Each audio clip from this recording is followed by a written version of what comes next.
Рэжым ізноў страшыць калектыўным захадам. Дзяржаўны сакратар Савету бяспекі Александр Вальфович заявіў, што праз санкцыі Беларусь не можа купіць амерыканскай альбо іншай зброі, а таму стаўка робіцца на распрацоўванне ўласнага ўзбраення. Вітаю, шаноўнае спадарства, з вамі Віталд Сіўчык. І сёння у аб'ектыве. Патрыятычных пачуццяў у эканоміцы ўсё менш. На першае месца па продажах у Беларусі вырвалася расійская лада. Сучасны свет гэта не тое, што там цяпка ёсць там или плуг, які зрабіў такі ж плуг і ўсё. Гвалт як норма для рэжыму. У камітэце ААН у Жэневе заслухалі даклады пра здзек з жанчынаў у Беларусі. Умовы катавання, просто умовы катавання, бесперапынна гэта трымаюць з восені 21 году. Дональд Трамп змяняе парадкі. Як Амерыка пакідае міжнародныя арганізацыі без грошай? Они это аргументируют тем, что США чрезмерно финансируют структуры, которые они считают неэффективными. Беларускі гаюн прыпыняе працу. Паведамленне пра гэта з'явілася ў тэлеграм-канале маніторынгавага праекту, які існаваў з 20 лютага 2022 года. Действительно, он помогал. Сапраўды ён дапамагаў, і на ім быў замкнёны ўвесь інфармацыйны масіў. Прынамсі, ён або пацвярджаў, або быў адным з элементаў выведнай інфармацыі. Гэта была праўда. І асаблівая каштоўнасць у тым, што можна было зафіксаваць рэакцыю на тыя ці іншыя дзеянні, атрымаць інфармацыю менавіта ад людзей з сярэдзіны пра тое, як можна было рабіць усе гэтыя рэчы. Як дадатковы масіў ён цалкам выконваў сваё заданне. Што сталася прычынаю, заснавальнікі беларускага гаюна не агучваюць. Незадоўга да гэтага ў тэлеграм-канале, набліжаным да так званых сілавікоў, быў апублікаваны допіс, дзе акурат вядзецца пра закрыццё праекту ўзамен на меншыя тэрміны для затрыманых за супрацу з беларускім гаюном. На гэтым тыдні рэжым атрымаў доступ да чат-боту праекту. Ёсць інфармацыя пра першыя затрыманні. Новы год адзначыўся зменаю лідара на беларускім аўтамабільным рынку. Калі летась першымі ў продажах былі аўты беларускага збору «Джылі», то па выніках студзеня наперадзе расійская лада. І гэта не адзіны такі прыклад. Усё радзей беларускія пакупнікі, абіраючы той ці іншы тавар, кіруюцца альбо больш не кіруюцца эканамічным патрыятызмам. Алесь Яшченка. Купляйце беларускае. Лёгка сказаць. Папулярнасць айчынных тавараў у беларускага спажыўца няўмольна падае. Гаворка перадусім не пра харчовыя, а пра спажывецкія і прамысловыя тавары. Тут просто якасць і цана. Безумоўна, кітайскія тавары, і турэцкія, і індыйскія, і будь-якія іншыя, там яны больш канкурэнтаздольныя з точкі зору там і якасці і цаны, і таму беларускія вытворцы не могуць угнацца за гэтым. Сведчанне таму лічбы ад Белстату. У 2014-м доля продажаў беларускіх тавараў у нашай краіне складала амаль 83%. У 2023-м 77 з паловаю. Летась жа беларусы сталі купляць яшчэ менш тавараў айчыннай вытворчасці. На тэндэнцыю звярнулі ўвагу эксперты праекту «Вашы грошы». Калі растуць заробкі, калі беларусы багацеюць, яны пачынаюць скупаць рознага кшталту імпорт, бо тавары той якасці, якія робяць дзяржпрадпрыемствы, яны не адпавядаюць жаданням саміх беларусаў. Мы запыталіся меркавання і нашых гледачоў. Таварам чыёй вытворчасці яны аддаюць перавагу. Большасць выказалася за прадукцыю замежную. Если что-то попало под запрет, покупайте беларускае. Увядзенне заходніх санкцыяў Лукашенка і ягоныя чыноўнікі неаднаразова называлі шансам для нашай эканомікі. Маўляў, менш канкурэнтаў, больш магчымасцяў. Але ў выніку заняць нішу не ўдалося. Нават Макдональдс яны не могуць зрабіць нармальна замясціць, таму што гэта тэхналогіі. Тэхналогіі, якія напрацоўваюцца дзесяцігоддзямі, гэта і кіраванне працэсамі, гэта і якасць, гэта ўсё. Гэта сучасны свет, гэта не тое, што там цяпка ёсць там или плуг, які зрабіў такі ж плуг і ўсё. Попыт на беларускія тавары ўлады намагаюцца стымуляваць. У канцы 2023-го Беларусьбанк увёў ільготныя крэдыты па 4% гадавых пад назваю «На родныя тавары». Для параўнання стаўка звычайнага спажывецкага крэдыту ў гэтым банку больш за 15% гадавых. Калі чалавеку не патрэбны гэты тавар, то ніякі крэдыт не дапаможа. То бок калі, напрыклад, тавар вельмі дарагі, яго хочацца купіць, вось, а адразу грошаў няма, у такім выпадку крэдыт дапаможа. Калі грошаў увогуле няма, альбо калі увогуле тавар не патрэбны, то тут ніякім крэдытам ты яго не прадасі. Беларускія тавары ўсё менш набываюць і за мяжою. Белстат падвёў вынікі замежнага гандлю за мінулы год, і вынікі несуцяшальныя. Адмоўная сальда склала амаль 5,5 мільярдаў долараў, то бок на такую суму Беларусь больш набыла тавараў за мяжою, чым прадала. Алесь Яшченка, Белсат. Праблемы адкуль не чакалі. Беларускі металургічны завод сутыкнуўся з цяжкасцямі на асноўным рынку збыту у Расіі. Туды прадпрыемства экспартуе да 60% прадукцыі.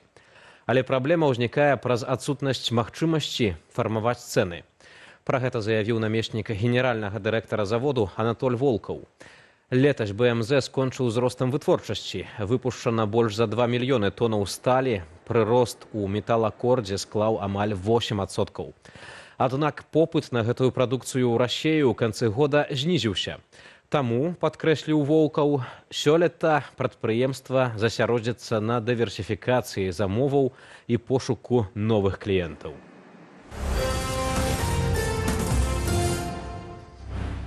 Палата прадстаўнікоў у першым чытанні прыняла папраўкі ў закон аб правах дзіцяці. Сярод ключавых змяненняў абавязак бацькоў абараняць дзяцей ад шкоднай інфармацыі ў інтэрнэце. Таксама дадаліся абавязкі для дзяцей, у тым ліку паважаць, цытата, дзяржаўныя сімвалы Рэспублікі Беларусь. Паводле дакументу, дзеці не толькі мусяць з шацункам ставіцца да ўведзенага ў 1995 годзе чырвона-зялёнага сцяга, але і захоўваць гістарычную памяць, весці здаровы лад жыцця і рабіць унёсак у развіццё грамадства. А вось ураду нададзеныя паўнамоцтвы вызначаць парадак дапамогі дзецям, якія пацярпелі ад гвалту. Для сіротаў замацаваная гарантыя забеспячэння медычнымі вырабамі. Прыняты рэгламент псіхалагічнага сумоўя для будучых педагогаў. У пералік злачынстваў, пры наяўнасці якіх асобам забаронена працаваць з дзецьмі, дададзеныя артыкулы, звязаныя з незаконным абарачэннем наркотыкаў. Аналагічныя папраўкі ўносяцца ў Кодэкс аб адукацыі і закон аб фізічнай культуры і спорце. Два бакі, два розныя бачанні сітуацыі з дыскрымінацыяй жанчын у Беларусі. Эксперты ў профільным камітэце ААН выслухалі прадстаўнікоў як рэжыму Лукашэнкі, гэтак і недзяржаўных арганізацыяў. Падчас абмеркавання ўздымалі і тэму хатняга гвалту. Падрабязней Аліна Скарбунова.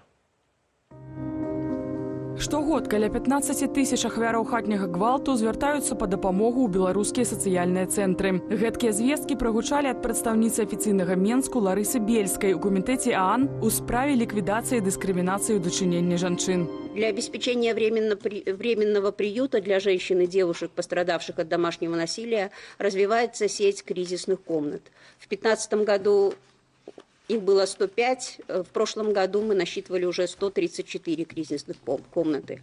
Ограничений по времени проживания в такой кризисной комнате нет. Паводле Бельскай, Беларусь усімі сіламі намагаецца забяспечыць роўныя правы жанчынам і мужчынам, а ў справе дапамогі ахвярам хатняга гвалту супрацоўнічае з грамадскімі і міжнароднымі арганізацыямі. Супрацьлеглае меркаванне у прадстаўніцы беларускага хельсінскага камітэту Настасьі Дзюбанавай, якая выступала ў камітэце ААН 2 дні раней. З 2021 года улады Беларусі зліквідавалі альбо вымусілі зліквідавацца 900 неўрадавых арганізацыяў. У тым ліку недзяржаўныя прафсаюзы, палітычныя партыі і фонды. Сярод іх 31 арганізацыя падтрымлівала жанчын, абараняла іхныя правы, займалася пытаннямі гендернай роўнасці і дапамагала ахвярам хатняга гвалту. Даклады пра сітуацыю з хатнім гвалтам і дыскрымінацыяй у дачыненні жанчын у Беларусі прэзентавалі прадстаўніцы адразу 5 недзяржаўных арганізацый. арганізацыяў. Вынікае, што як мінімум 139 палітзняволеных беларусак не атрымоўвалі медычнай дапамогі і зазнавалі жорсткае абыходжанне ў месцах няволі. Пра невыносныя ўмовы ў пенітэнцыярных установах засведчыла і Паліна Шарэнда-Панасюк, якая напярэдадні уз'ядналася з сям'ёю пасля 4 гадоў зняволення. Умовы катавання, просто умовы катавання бесперапынных, это трымаюць з восені 21 году, калі нас першы раз кинули ў Шызаю ПКТ. І чалавек фактычна на вуліцы не бывае. Я падлічыла, што ў 23 годзе, напрыклад, я была на вуліцы толькі 8 дзён. Увесь астатні час гэта Шыза і ПКТ. Менавіта палітычны пераслед беларусаў, новая хваля якога распачалася ў 2020 годзе, пагоршыў сітуацыю з правамі жанчын, мяркуе прадстаўніца кааліцыі жаночых арганізацыяў Наста Базар. У сітуацыях, калі жанчына заяўляе пра хатні гвалт, найперш міліцыя правярае жанчыну на палітычную актыўнасць, а не на тое, што сітуацыя ёсць хатняга гвалту. І гэта таксама вельмі робіць цяжкай гэту сітуацыю, тому што жанчыны проста не звяртаюцца. Ці прынамсі ў такой колькасці, якая сапраўды існуе. У 2023 годзе Міністэрства ўнутраных справаў зарэгістравала 80 000 зваротаў пра хатні гвалт. Гэта 219 выпадкаў штодзень. Пры гэтым раней сілавое ведомства спрабавала развязаць праблему. У 2018-м распрацавалі законапраект для супрацьдзеяння хатняму гвалту, але яго раскрытыкаваў Лукашенко. Ягоныя словы прыводзіць Белта. Все это дурь, взятая прежде всего с Запада. И вы можете не переживать. И народ пусть не волнуется. Па-за летась Лукашенко ўжо сам звярнуўся да сілавікоў з патрабаваннем разабрацца з гэтую праблемаю. Мужики, если мы не можем защитить своих женщин, грош нам цена. Принять самые жестокие меры в этом плане. Это недопустимо. Хатні гвалт толькі адно з наступстваў агульнай дыскрымінацыі жанчын у беларускім грамадстве. З прычынаў, я лічу, што, безумоўна, гендерныя стэрэатыпы і ўсё тое, што ёсць зараз у Беларусі, яно спрыяе. У нас няма, насамрэч, гендернай роўнасці таго, што жанчыны не маюць фінансавага забеспячэння. Это тое, пра што я казала раней, пра працу, пра сферы працы і так далей.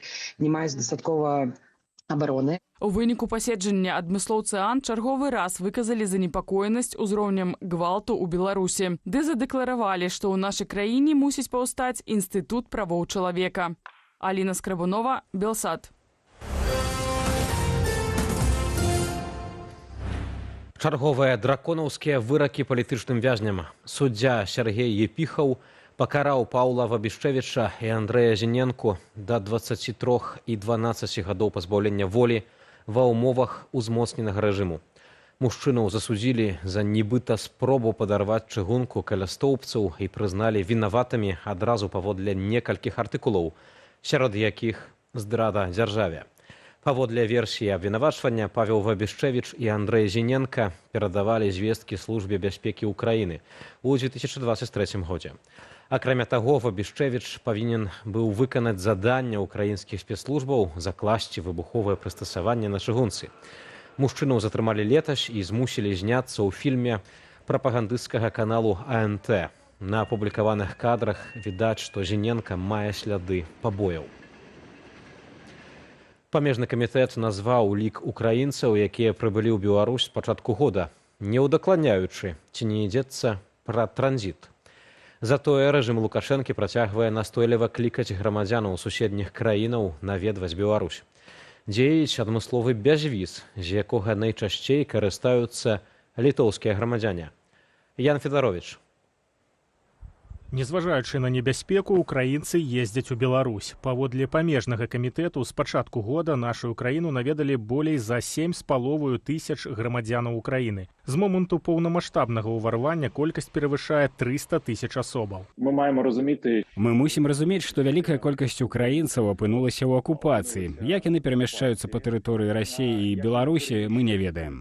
Але мы дакладна ведаем, што ёсць украінцы, якія намагаюцца знайсці сваіх родных у палоне, дзяцей, якія праз тэрарыстычны кіднэпінг былі дастаўленыя на тэрыторыю Расіі і Беларусі, і, адпаведна, яны змушаныя ехаць на тэрыторыю Беларусі. Едуць у Беларусь не толькі грамадзяне Украіны. Напрыклад, літоўцы. Паводле выдання ЛРТ попыт існуе на туры ў беларускія санаторыі. Прычым адпачынак у нашай краіне настолькі папулярны, што літоўцы гатовыя правесці ў дарозе 13 гадзінаў. Это люди, которые, думают, что все эти разговоры там про войну, про диктатуру, про Беларусь как диктатуру, про репрессии, про тоталитарные государства, про угрозу войны, про то, что тут война рядом, и что опасность тут рядом, и что все это опасно, они не верят в это и считают это все политикой. І гэта пры тым, што ўрады краінаў еўразвязу заклікаюць сваіх грамадзянаў устрымацца ад наведвання Беларусі праз рызыкі трапіць пад правакацыі ды стацца ахвяраю вербавання з боку спецслужбаў рэжыму Лукашэнкі.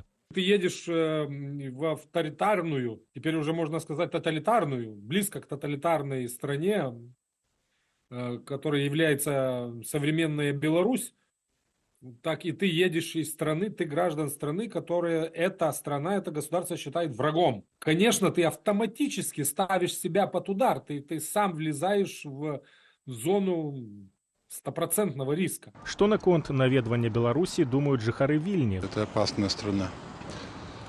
Там же ловят всех и держат в тюрьмах. Потом выкуп просят, как в России, как в Беларуси. Как в Сомали, там где-нибудь, или в Северной Корее. Лично я считаю, что лучшей страны в туристических целях нет. Я побывал в разных странах и имею, так сказать, от чего отпихиваться или отталкиваться, как правильно по-белорусски сказать. А что вам нравится в Беларуси? Все. Я не разглядаю Беларусі як шопінгавы або турыстычны кірунак. Небяспечна туды ехаць. Калі шчыра, я не маю цвёрдага меркавання на гэты конт. Я ніколі там не была. Між тым Лукашенко актыўна заахвочвае замежнікаў завітаць у госці і працягвае бязвізавы рэжым. Паводле памежнага камітэту з моманту яго ўвядзення такіх наведнікаў у Беларусь было больш за 1 мільён. Вось толькі не ўдакладняюць гаворка пра колькасць асобаў ці мінання мяжы. Найчасцей карысталіся магчымасцю літоўцы, латышы і палякі. Коли з тобою не размовляють. Калі з табою не размаўляюць, а ты вельмі хочаш намаляваць гэта сабе, ты намагаешся справакаваць на размову. Таму і робяцца гэтыя захады з дэманстратыўнай адкрытасцю Беларусі свету. Гэта частка таго ж фарсу. І ясна, што перабыванне грамадзянаў краіны цывілізаванага свету на тэрыторыі Беларусі падобнае да перабывання на тэрыторыі Расіі, то бок гарантаваць бяспеку гэтым людзям ніхто не можа. Паводле праваабарончага цэнтру «Вясна» у месцах зняволення ў Беларусі утрымліваюцца 36 замежнікаў, якіх прызналі палітычнымі вязнямі. Сярод іх грамадзяне суседніх Латвіі, Літвы, Польшчы, Украіны, а таксама Арменіі, Казахстану, Японіі ды іншых краінаў. Ян Федарович, Белсад. Беларусь і Албанія. Прадстаўнікі офісу Святланы Ціханаўскай падчас візіту ў гэтую балканскую краіну заключылі мемарандум з сеткаю пакту свабодных гарадоў для рыхтавання спецыялістаў у сферы мясцовага самакіравання. Гэта дазволіць 10 беларусам прайсці стажыявання ў інстытуцыях і мэрыі Тыраны. Чым гэта можа быць карысным у будучым, нам апавёў старшыня руху за свабоду Юрась Губарэвіч. Калі працэс стажыровак будзе запущены, это будзе взаемовыгадная сітуацыя, бо будзе чаму павучыцца не толькі беларусам, но і беларусы могуць прынесці шмат новага і шмат карысных ідэяў для Албаніі, бо ў той жа Тыране ёсць велізарныя праблемы з інфраструктурай, лагістыкай. Трэба думаць разам, што і як можна паправіць. І я перакананы, што вынік будзе такі, які задаволіць абодва бакі. Трампа не спыніць, не стрымаць. Амерыканскі прэзідэнт увёў санкцыі супраць работнікаў міжнароднага крымінальнага суда, які загадаў арыштаваць Пуціна і Нетаньягу. Абурэнне Дональда Трампа выклікала якраз справа супраць апошняга. Іншыя пастановы прэзідэнта ЗША адносна сусветных арганізацыяў таксама абгрунтаваныя іх пазіцыяй адносна Ізраілю. Антон Бяздольны. Дональд Трамп увёў санкцыі супраць работнікаў міжнароднага крымінальнага суда. На дакуменце называецца прычына выдача ордару на арышт Беньяміна Нетаньягу і Йова Галянта, прэм'ера і былога міністра абароны Ізраілю. У дзень уводу санкцыяў Нетаньягу і Трамп сустрэліся ў Вашынгтоне. Яны ніколі не дадуць мне Нобелеўскай прэміі міру. Я заслугоўваю яе, але яны ніколі не дадуць яе мне. Цяпер службовым асобам суда і іхным сем'ям забароняць уезд у ЗША і заблакуюць маёмасць на тэрыторыі краіны. Пры гэтым Ізраіль і Злучаныя Штаты ніколі не прызнавалі юрысдыкцыі гэтага органу і не падпісвалі рымскага статуту. Гэтаксама як і Расія і Кітай. Пастанову Трампа асудзілі кіраўнікі Еўразвязу і Нідерландаў, але падтрымаў прэм'ер Угоршчыны. Прыйшоў час Угоршчыны перагледзець, што мы робім у міжнароднай арганізацыі, якая трапіла пад санкцыі ЗША. У міжнароднай палітыцы дзьмуць новыя вятры. Мы называем гэта Трамп-тарнада. Раней Трамп вывеў ЗША з Рады правоў чалавека пры ААН. На наступны дзень гэтаксама пастанавіў Ізраіль. Прытым, гэта не першая сусветная арганізацыя, супрацу з якой скасаваў амерыканскі прэзідэнт. Яшчэ ў дзень інаўгурацыі Трамп падпісаў загад выйсці з сусветнай арганізацыі здароўя. Пад пытаннем удзел у ЮНЕСКО. Усіх ён вінаваціць у антыізраільскай палітыцы. Они это аргументируют тем, что США чрезмерно финансируют структуры, которые они считают неэффективными, подразумевая те же самые ВОЗ или структуры ООН. И их известная политика Америка прежде всего подразумевает отказ от многолетней политики глобального подхода глобального лидерства США. Адміністрацыя новага прэзідэнта працягвае рэформы сусветных арганізацыяў і ў ЗША. Агентства Reuters высветліла, што падрыхтаваны план масавых звальненняў у USAID. З 10 тысяч работнікаў там застануцца толькі 294. Увесь штат агентства міжнароднай дапамогі ўжо адправілі ў адпачынак. Працаўнікоў за мяжой адклікалі назад у ЗША. Насамрэч, паўнамоцтвы прэзідэнта ў гэтай сітуацыі крыху невыразныя і неправераныя. Звычайна, пры любых значных зменах Кангрэс мусіць быць праінфармаваны. Яны могуць заявіць, што маюць права распараджацца фінансамі і маюць прэрагатыву ўносіць такія вялікія змены, як ліквідацыя цэлага агентства ва ўрадзе ЗША. Замарожванне фінансавых праграмаў ЗША пакінулі беларускія дэмакратычныя сілы і незалежныя медыя без паловы іх фінансавання. Пра гэта прадстаўнікі структураў расказалі журналістам Associated Press. Паводле беларускай асацыяцыі журналістаў 6 з 30 медыягрупаў за мяжою цалкам засталіся без сродкаў. Спыненне дзейнічаючых кантрактаў, прыпынення для праверкі, для аўдыта так магчыма. Але я не бачу гэтыя кантракты, але я ўпэўнены, што не можа быць у гэтых кантрактах прадугледжана там уступленне ў пасаду новага прэзідэнта як форс-мажорная абставіна, якая дазваляе не выканаць абавязкі.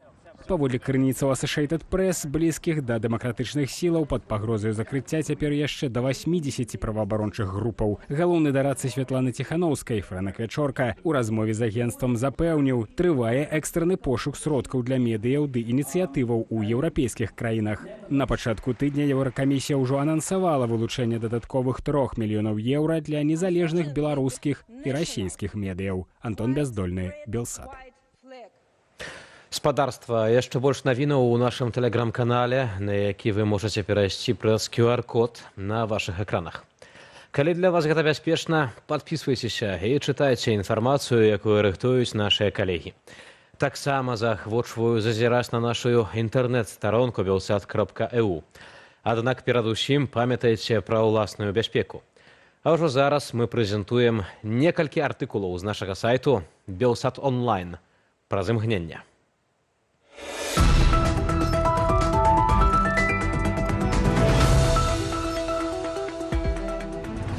Колішні працаўнік штабу Віктара Бабарыкі, а цяпер праўладны актывіст Юрый Васкрасенскі заявіў, што рэжым Лукашэнкі гатовы вызваляць грамадзянаў Злучаных Штатаў у абмен на вяртанне амерыканскага амбасадара ў Менск.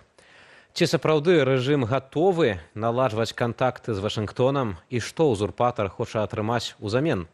Пра гэта журналісты нашага сайту запыталіся ў палітолагаў. У інтэрв'ю Григорию Азаронку Васкрасенскі намекнуў, што, цытата, «падобна рыхтуецца да абмену» палітвязень грамадзянін ЗША Юрай Зянковіч. Але сказаў, што не ведае, ці абмяняюць Зянковіча на кагосьці, ці выдадуць проста, каб адміністрацыя ЗША гэта ацаніла. Палітолог Мікола Пачкаеў мяркуе, што асцярожныя сігналы Лукашэнкі ў бок новай амерыканскай адміністрацыі могуць быць ягоным аргументам падчас чарговых перамоваў з Уладзімірам Пуціным. Адзіны аспект, навошта Лукашэнку можа быць цікавае вяртанне амбасадара ЗША, гэта гульня на расійскім напрамку, то бок падвышэнне матэрыяльнай рэнты за свае паслугі Крамлю, праз стварэнне карцінкі, што ягоная лаяльнасць дорага каштуе, бо нібыта ў яго ёсць, калі што, варыянты на захадзе. Вось толькі сумнеўна, што ў часе вайны ва ўкраіне Лукашенка адважыцца на гэткую дэманстрацыю сваёй нелаяльнасці да ўладара Крамля. Меркаванні іншых адмыслоўцаў пра магчымасць наладжвання кантактаў між Менскам і Вашынгтонам чытайце на нашай старонцы belsat.eu. І ў працяг тэмы беларуска-амерыканскіх дачыненняў. Як прадаць Трампу вызваленне нашай краіны? Такім пытаннем задаўся наш калега з сайту, і адказ на яго можа вас здзівіць. Новы амерыканскі прэзідэнт кіруецца хутчэй логікаю бізнесоўца, а не палітыкаю. Таму, каб заручыцца падтрыманнем Трампа, трэба прапанаваць яму нешта ўзамен, так бы мовіць, прадаць яму ідэю вольнай незалежнай Беларусі.